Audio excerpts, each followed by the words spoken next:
mga bok, dahil hindi tayo nakakapamana ngayong araw at ng mga nakarang araw at susunod na mga araw kasi wala magbabantay ng anak ko, wala akong mapag-iwanan, hindi ako makapamana ng araw at ng gabi. Kaya gumagawa ako ng pana, sariling gamit lang, wala mo ng pambenta. Gumagawa ako ng sariling pana ko na pangharbis pag naninisid ng gabi. Para kasi mahirap yung yung kasa-kasa, yung pana na panggabi. Mahirap. Kaya gumawa ako ng pangharbis ngayon. Although tapos na siya. Harbis lang. Pang pamigay, pang ulam, kung anong kaya. Yan lang. Mga bok, ito siya.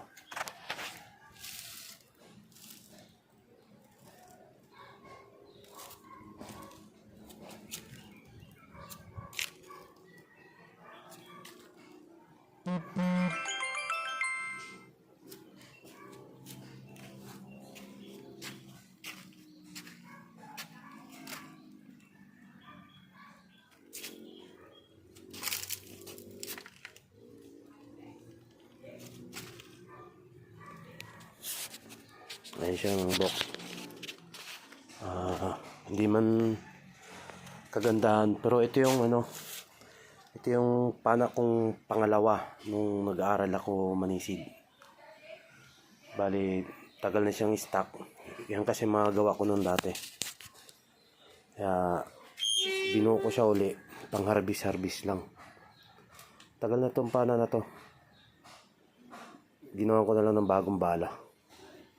Pero yung manggol niya, tagal na yan. Halos 15 years, meron na 15 years, meron na siguro.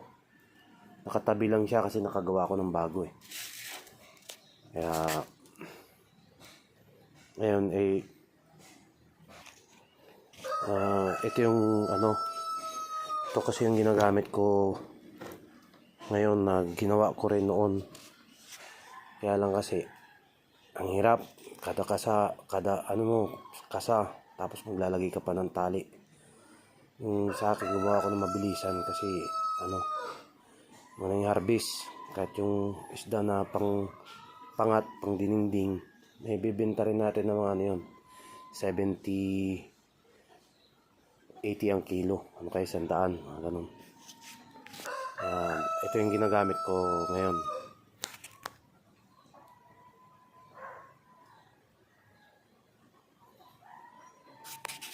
Yan yung gawa ko rin to.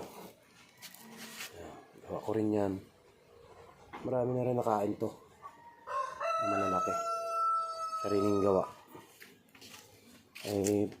Kasa isa. Pag madalian sa ilalim, mahirap. Kaya gumawa ko ng pangharbis. At least yun. Pag maraming isda sa dagat, pwede mo siyang gawin dibusog. Pwede mo siyang kasa ng kasa. Lalo pag mga danggit.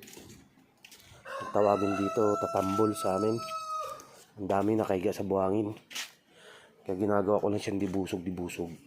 Yun lang mga bok. Actually may ginagawa pa akong iba. Nagagawa rin ako ng mga panggabi. Kasi may 3 akong ginawang kalabitan doon. Hindi ko pa nalalagyan ng housing na panggabi. Kaya ito yung mga ginagawa ko. Panggabi yan. Mahaba masyado to kaya babawasan ko. Mga sariling gawa lang din. Mga panggamit-gamit lang ng mga tropa. Ayun lang mga bok. Yan lang ang yan lang inakabalan ko ngayon. Kaya pasensya muna, wala mo nang upload na video sa mga panisid. Sana huwag kayong magbago. Nandiyan pa rin kayo mga viewers. Kaya malay mo, balang araw kumita. Dive safe mga bok. Dive safe.